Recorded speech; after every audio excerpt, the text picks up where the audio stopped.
Hi, I'm David Gorton from 7-Eleven Australia. I'm the Risk and Compliance Area Lead for our business, and I'll be speaking at the GRC Summit in Melbourne on the 21st of March. So the brief context is that we operate a fuel and convenience business. We know that fuel won't be with us forever, so we need to replace fuel. We need to take risk and find revenue streams that will help sustain our business past the decline in the fuel market. So we'll be focusing on how we take risk and how we can develop a competitive advantage in taking risk. And we know that we have to develop a really strong food culture. So we're focused on what we need to do to improve compliance around food and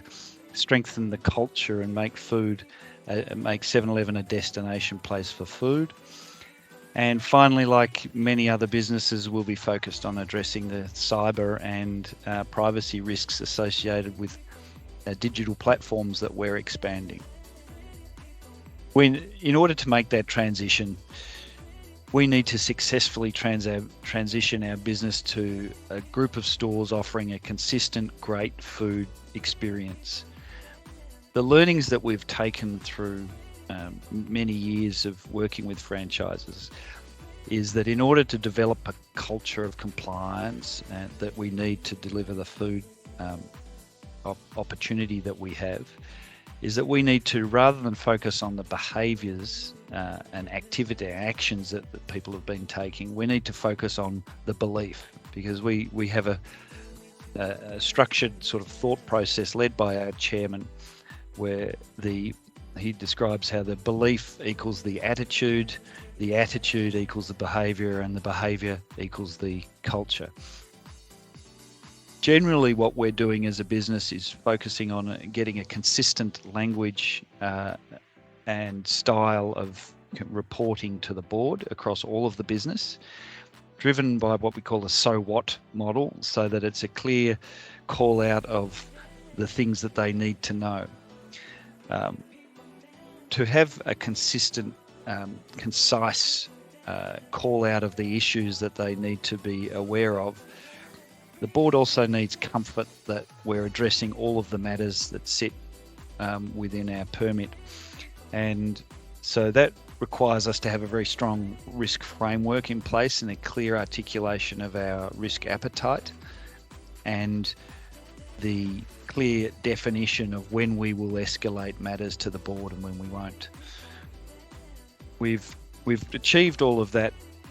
but we've also added in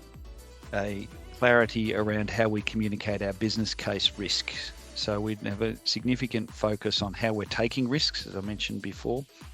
and in doing so we have